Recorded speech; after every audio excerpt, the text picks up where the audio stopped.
Good morning everyone, welcome to my channel. আমি শর্মিষ্ঠা। আশা করি আমার সকল বন্ধুরা অনেক অনেক ভালো আছো, সুস্থ আছো। আজকে আমি ভিডিওটা কিন্তু রান্নাঘর থেকে শুরু করেছি, কিন্তু অফ ক্যামেরায় আমার সংসারে যাবতীয় বাসি কাজ কমপ্লিট হয়ে গেছে। আর এইদিকে দেখো আমার কিন্তু ভাত নেমে গেছে, এখানে আমার সবজি কাটা হয়ে গেছে। কেন জানো এত তাড়াতাড়ি আমার কাজকর্ম হয়ে গেছে? কারণ আজকে খুব সুন্দর একটা ভিডিও তোমাদের সাথে শেয়ার করার আছে। আর এখানে দেখো মেয়ের জন্য বেদানাগুলো ছাড়ানো হয়ে গেছে। আর এখানে আমি মুগের ডালটা ভাজছি। কচু তরকারি করবো বলে কচুটাকে একটু ভাপিয়ে নিয়েছি।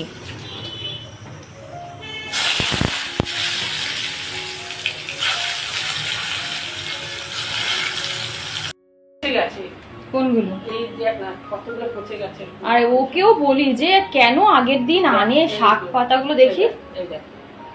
না ওগুলো ফেলে দাও, ওগুলো ফেলে দাও, ওগুলো খাওয়া যাবে। আর কি নোংরা দেখো, কাদা নাকি ওগুলো? মাটি ভর্তি মাটি, ওগুলো ফেলে দাও। বাবার আমি বলি যে এখন গরমকাল সবজি দিনের দিন আনবে, নাহলে রাখা যায় না।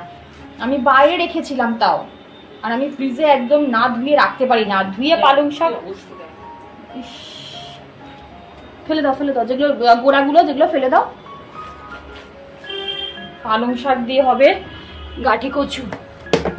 মাকে বললাম আগে কেটে দাও, আমি রান্নাটা করে তারপর পুজোয় যাব। সব গাঠি কচু দিতে বলেছে। গাঠি কচু যে কি খেতে ভালোবাসে, কচুর সব আইটেম আমার হাজবেন্ড ভীষণ খেতে ভালোবাসে। মা হয়ে গেছে শাক ধোয়া? মা ওই বালতিতে শাকগুলো ধুলো, না হলে না এই মাটি, মা দেখো জল পড়ছে, ভালো করে শাক ধুচ্ছে। নাহলে যা মাটি ছিল কি বলবো। একটু জলটা ঝরুক তারপরে রান্নাটা করবো। থাক। একটা জিনিস দেখেছি বন্ধুরা, যেদিনকার আমার তাড়াহুড়ো থাকে সেদিনকারই না আমার কাজের মানে রান্নার প্রেশারটা বেশি বাড়ে। আমি ওকে বলেছিলাম যে আজকে আমি বেশি রান্না করতে পারবো না, আজকে আমার ঠাকুর ঘরে অনেক কাজ আছে, তো অল্পর মধ্যে সারো। ও কি করেছে, তার আগের দিনই পালং শাকটা নিয়ে রেখে দিয়েছে। এবার বলো আজ যদি পালং শাকটা না করি, পালং শাকটা তো নষ্ট হয়ে যাবে। এমনিতেই গরমকালে ভেপসে ভেপসে উঠছে শাক পাতা, তো ভাবলাম দরকার নেই বাবা, হাতে করে এনেছে নষ্ট করব। তো ওই জন্য গাঠি কচু দিয়ে আজকে পালং শাকের তরকারি করব। তোমরা কে কে গাঠি কচু দিয়ে পালং শাকের তরকারি খেতে ভালোবাসো অবশ্যই আমায় কমেন্ট বক্সে জানিও। তো বন্ধুরা আমার একটু তরকারিটা হয়ে গেছে, একটু মাখা মাখা করেছি, পুরো ড্রাই করিনি। পুরো ড্রাই করলে না ভালো লাগে না খেতে। চলো, তোমরা কে কে ভালোবাসো এই কচু শাক দিয়ে পালং শাকের তরকারি অবশ্যই কমেন্ট বক্সে জানিও কিন্তু। বন্ধুরা আর কিছু তোমাদের সাথে আমি শেয়ার করতে পারলাম না। ওই যে সব কিছু যদি আমি দেখাতে যাই তাহলে ভিডিওটা 20-25 মিনিটের হয়ে যায়। ওই জন্য একদম স্নান করে এইবারে তোমাদের সাথে আমার কথা হচ্ছে। তো বন্ধুরা আমার স্নান কমপ্লিট হয়ে গেছে, এখন ঘড়িতে বাজে 12:30। আর আমার এক সাবস্ক্রাইবার বন্ধু জিজ্ঞাসা করেছিল যে দিদি তুমি কি সানস্ক্রিন ইউজ করো, নামটা একটু বলো। আমি বারবার বলি আমার কাছে 2-3টে সানস্ক্রিন থাকে। আমি লোটাসটা তো সবসময় আমার কাছে রাখি। আমি যখন রান্না করি বা ঘরে থাকি তখন লোটাসের SPF 30 এটা ইউজ করি। জানি না তোমরা দেখতে পাচ্ছ কিনা, এটা ইউজ করি, ঠিক আছে। আর হচ্ছে বাইরে বেরোলে 30 কোনো কাজে দেবে না, অন্তত গরমকালে বাইরে বেরোলে SPF 50 না হলে 70 ইউজ করবে। আমি যেটা ইউজ করি সেটা হচ্ছে ডার্মাকো SPF 50, ঠিক আছে। এটা আমি ইউজ করি। এটা সব অয়েল স্কিন টাইপ জানে, ভীষণ ভালো। এটা প্যারাবেন ফ্রি, এটা হচ্ছে জেল বেস, মানে যদি খুব সোয়েট হয় তাদের জন্য ভীষণ ভালো, কারণ এটা জেল ফর্মে রয়েছে, ঠিক আছে। মানে একদম লাইট ওয়েট, বাট একটুখানি ঠিক। মানে এইটা হলে একটু ঘাম হবে, বাট এইটা ইউজ করলে এতটুকু ঘাম হবে না, মানে সঙ্গে সঙ্গে স্কিনে দেখবে অ্যাবজর্ব করে যাবে। তোমরা দেখিয়ে দিলাম আমি কিন্তু এই দুটো সানস্ক্রিন ইউজ করি। আর একটা সানস্ক্রিন আমি ডট অ্যান্ড কি, সেটা আমি আমার মেয়ে ইউজ করে, ওটা আজকে বা কালকের মধ্যে চলে আসবে, তখন তোমাদের দেখিয়ে দেবো। ওটা ডট অ্যান্ড কি কোম্পানি, ঠিক আছে। চল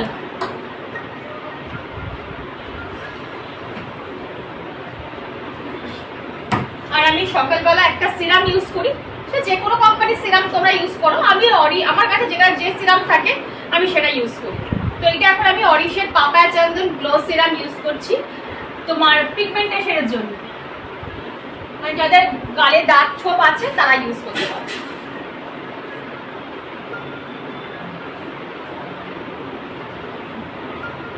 আমি যেটাই মুখে ইউজ করি সেটাই কিন্তু আমি গলাতেও অবশ্যই অবশ্যই ইউজ করি।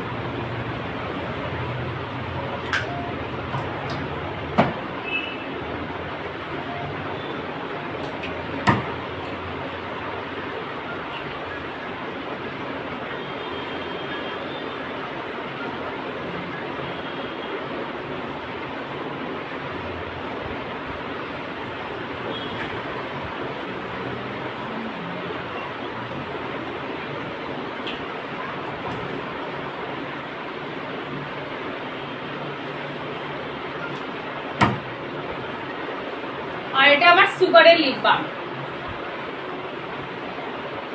হালকা একটা কালার আসে। যারা লিপস্টিক ইউজ করতে চাও না সকালবেলা, তারা এই সুগারের লিপ বামটা কিন্তু ইউজ করতে পারো, ভীষণ ভালো।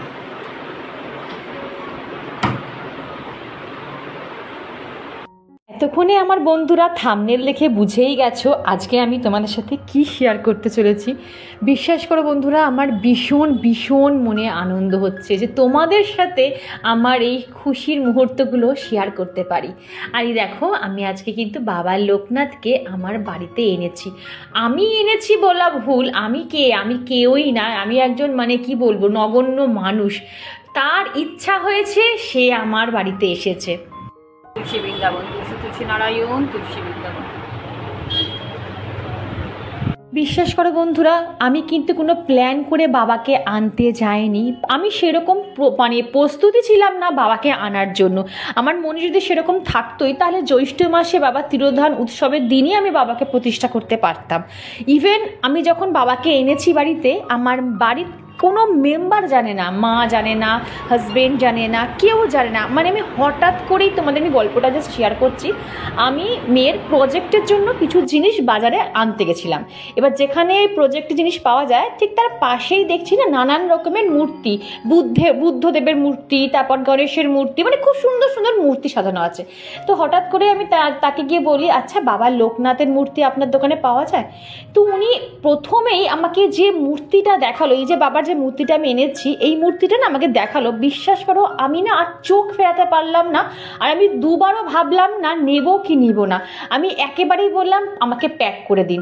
উনি কিন্তু বলেইছিলেন যে ওনার কাছেই একটার বেশি আর একটা কোনো অপশান নেই, মানে আর কোনো বাবা লোকনাথের মূর্তি নেই। আমি বললাম না, আমি এই মূর্তিটাই নেবো, আপনি আমাকে প্যাক করে দিন। তো ওই মাকে আমি যখন বাড়িতে নিয়ে এসে মাকে দেখাচ্ছি, মা তো অবাক। মা আমাকে বলছে, তুই তো বললিও না, ফোনও করলি না। আমি ফোনও নিয়ে যাইনি, আমি কোনো ভিডিওই করিনি। আচমকাই বিশ্বাস করো এই জিনিসটা পুরোপুরি ঘটে গেছে। তো যাই হোক, এই গল্পটা তোমাদের বললাম। আর বাবা লোকনাথের পুজো করার আগে কিন্তু মহাদেবের পুজো করে নেওয়া উচিত, এটা আমরা সবাই জানি। কারণ বাবা লোকনাথকে মহাদেবের অংশ বলা হয়, আবার শ্রীকৃষ্ণের অংশ বলা হয়। কারণ কি, লোকনাথ বাবার জন্ম হচ্ছে জন্মাষ্টমীর দিন, ওই জন্য বাবা লোকনাথকে কিন্তু শ্রীকৃষ্ণের অংশ হিসাবেও আমরা জানি। তো এখানে বাবাকে একটু অভিষেক করে নিলাম বন্ধুরা। তোমরা তো দেখলেই আমি যা যা আমার ঘরে ছিল, বললাম আমি একদমই প্রস্তুত নই। ওই জন্য যা যা আমার ঘরে মোটামুটি সব কিছুই থাকে, কারণ আমি শিব ঠাকুরকে রোজে এইসব জিনিস দিয়ে পুজো করি। তো সেইটা দিয়েই কিন্তু বাবাকে আমি পুজো করে নিয়েছিলাম। আর বাবাকে আনার সময় বাবার ধুতি, তারপরে বাবার যে সিংহাসন, এইগুলো কিনে নিয়ে এসেছিলাম। কারণ সত্যি কথা আমার কাছে বেশি পয়সা ছিল না।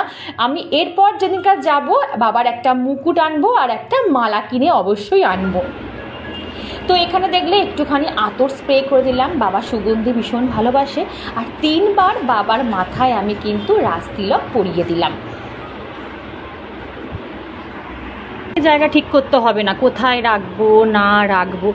দেখো আমার বাবার বন্ধুরা, আমার ইচ্ছা আছে বাবার লোকনাথকে আমি উপরটায় তুলে দেবো, আর মা আদ্যা মাকে আমি ওই পাশটায় রাখবো। তাহলে ওই পাশটা রাখবো আর বাবাকে আমি উপরটায় তুলে দেবো।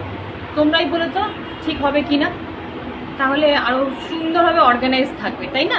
মানে এখানটা একটু গিঞ্জি টাইপের হয়ে গেছে। তো আজকে বাবাকে পুজোটা করে নিই আমি নিচে, তারপরে আমি কালকে জায়গাটা চেঞ্জ করে দেবো। কারণ এখন আমি ওপরে রেখে পুজো করতে পারবো না, ওই জন্য আমার সুবিধার্থের জন্য আমি এখানে রেখে দিলাম বাবাকে। তো বাবার পুজোটা আগে করে নিই, তারপর দেখি কি করা যায়। লোকনাথ বাবা যেহেতু ভীষণ সাদা ফুল পছন্দ করেন, ওই জন্য গাছ থেকে দেখো কয়েকটা নাগচম্পা কিন্তু আমি পেরে এনেছি বাবাকে অর্পণ করার জন্য। আর এই যে একটা বেলপাতা, তার মধ্যে কিন্তু চন্দনের ফোঁটা দিয়ে বাবার পায়ে অর্পণ করছি। আজকে তোমাদের দাদা ভাই এই বেলি ফুলের মালাটা এত সুন্দর এনেছে না, পুরো টাটকা আর পুরো থোকা, দেখো কি সুন্দর লাগছে না। আর বেলি ফুলের মালা কিন্তু বাবা লোকনাথ ভীষণ পছন্দ করেন। জানো তো বন্ধুরা, আমি চেষ্টা করেছি আজকে বাবাকে সব রকম সাদা প্রসাদ অর্পণ করতে। আর দেখো তার জন্য আমি এখানে সাদা সন্দেশ, একটা কাজু আর মিষ্টিটা বাবার ভীষণ পছন্দের একটা খাবার, আর দিয়েছি গুজিয়া। আর এর মধ্যে না আমি ভেবেছিলাম একটা অমৃত দেওয়ার, কারণ অমৃতি বাবা ভীষণ পছন্দ করে, কিন্তু আজকে না আমি অমৃতিটা পাইনি, নেক্সট দিন অবশ্যই বাবাকে দেব। আর একটা দিয়েছিলাম লিচু। কেমন লাগছে অবশ্যই কিন্তু কমেন্ট বক্সে জানিও বন্ধুরা।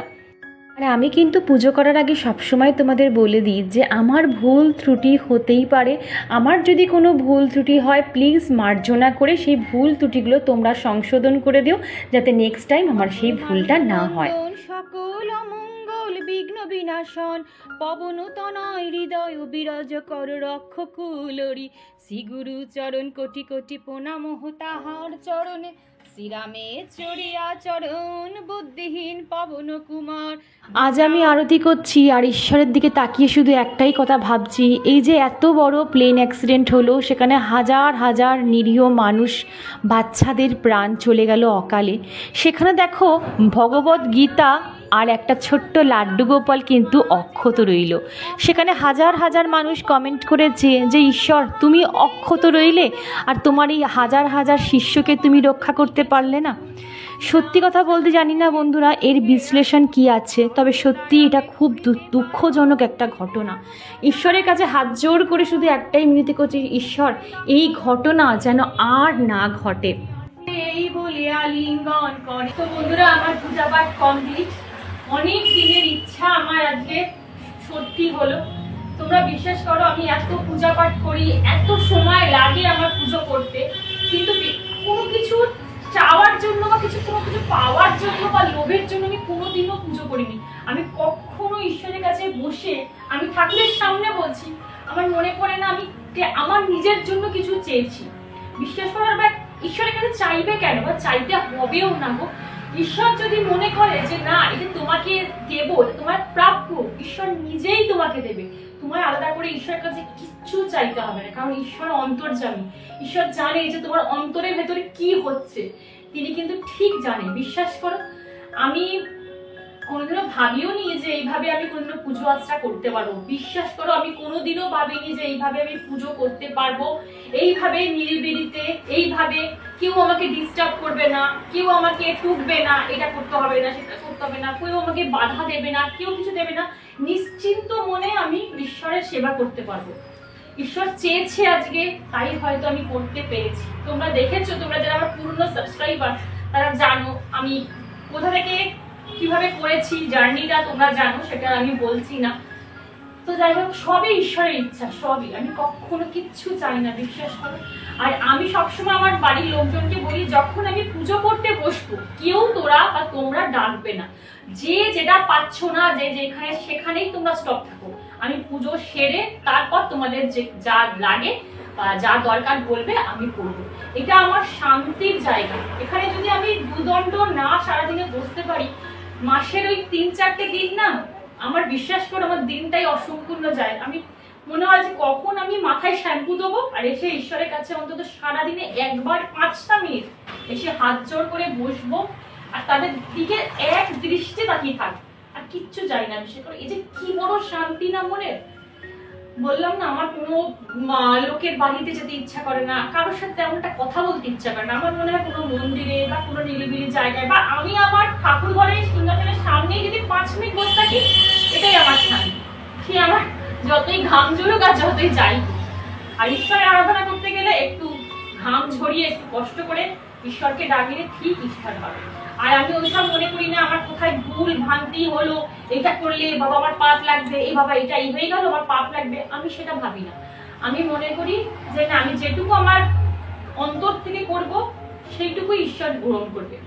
ভুল ভ্রান্তি মানুষের হবে, তাহলে তো আমরাই ভগবান হয়ে যেতাম। যদি আমাদের ভুল ভ্রান্তি না হয় তাহলে তো আমরা ভগবান হয়ে যেতাম, তাই না? তো এইসব আমি কিচ্ছু ভাবি না, আমি আমার মনের ভক্তি দিয়ে ঈশ্বরকে আরাধনা করি। হতেই পারে আমার ভুল ভ্রান্তি, আর তোমরা তো আছোই আমাকে সংশোধন করে দেওয়ার জন্য। আর আমি সত্যি কথা আজকে বলছি, আমি এত পুজো আজকা শুধুমাত্র একটাই, এটা আমি করি কেন জানো তো, ছোট থেকে না দেখে এসেছি। কারণ আমি ছোট থেকে আমার দিদা মা, আমার ঠাকুমা, এই দুটো মানুষকে দেখেছি, ওনারা এত ভক্তি ভরে এত ঈশ্বরের আরাধনা করতেন। তোমাদের আমি গল্প বললাম, আমার আম্মাকে বললাম না, আমার আম্মা মানে আমার যে ঠাকুমাকে আমরা আম্মা বলতাম, উনি স্নান করে উঠে ওনাকে কোনো সময় দেখিনি জামা কাপড় ছেড়ে পুজো করতেন। উনি সারা বছর ওই ভিজে কাপড়ে বসে আগে মা কালীর আর্নিক করতেন, উনি মা কালী দীক্ষিত, আর্নিক করতেন, মা কালীর সেবা করতেন, তারপর উনি পুজো করতেন। তো এইগুলো দেখতাম, আমার দিদামাকেও দেখতাম, মানে দিদামা তো প্রায় 1-1.5 ঘন্টা ওই ঠাকুরের জায়গায় কাটিয়ে দিত। আমি সবটা ছোট থেকে দেখতাম মা কি করছে, দিদামাকে আবার আমি মা বলে রাখতাম। তো ওই দেখতাম দিদামা কি করছে, কিভাবে পুজো আর্চা করছে, এগুলো না দেখতাম। ওই ছোট থেকেই না ওই জন্য ঈশ্বরের প্রতি ভক্তিটা বোধহয় আমার বেশি এসেছে। ওই যে একটা কথা আছে না, তুমি যেমন পরিবেশে মানুষ হবে তুমি ঠিক তেমনিই তৈরি হবে। তো এই হচ্ছে ব্যাপার, আর কিছুই না। আমার বললাম না, যদি একটু সিংহাসনটা বড় হতো তাহলে আমি হয়তো সাজিয়ে গুজিয়ে আরো সুন্দরভাবে পুজো করতে পারতাম। বাট আমার কাছে কোনো, আমি তোকে জাস্ট বলছি, বাট আমি মনে করি এইটুকুই কটা মানুষ পায় বল, এই পেয়েছি, এটাই অনেক, আর কিছুই না। চলো, অনেক হয়ে গেছে গল্প গুজব, এবার বাবারা খান, ততক্ষণ আমি বাইরে যাই, 2-3 মিনিট ওয়েট করি, তারপরে আমি প্রসাদ তুলব।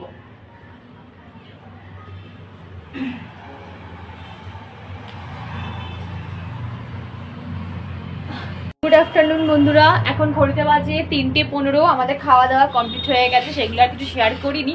আর বাইরেটা চলে এলাম আজকে, মানে কি দারুণ যে ওয়েদার, কি বলবো তোমাদের, একবার দেখাই, শুধু দেখো পুরো কালো মেঘ করে এসছে, দেখো চারদিকে, দেখেছো? শুধু দেখো, দেখো পুরো কালো হয়ে আসছে, মনে হচ্ছে এই বৃষ্টি নামবে। আর এইরকম ওয়েদার থাকলে না আমি আর ঘরে থাকতে পারি না, সঙ্গে সঙ্গে মনে হয় বেরিয়ে আসি।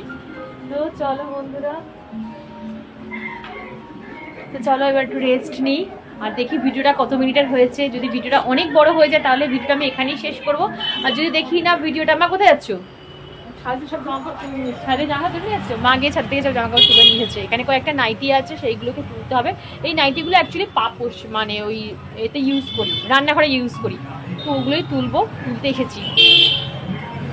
তো চলো এবার একটু রেস্ট নিই। যদি ভিডিওটা দেখি যে না অল্পের মধ্যে হচ্ছে, তাহলে ভিডিওটা আবার বিকেল থেকে কন্টিনিউ করবো, আর না হলে এখানেই এন্ড করে দেবো, ঠিক আছে? কারণ বিকেলবেলা মাকে নিয়ে দাঁতের ডাক্তারখানা যেতে হবে। দেখি যদি পারি তো এই ভিডিওর মধ্যে শেয়ার করবো, না হলে এখানেই এন্ড করে দেবো। চলো, দেখা হচ্ছে আবার বিকেলে।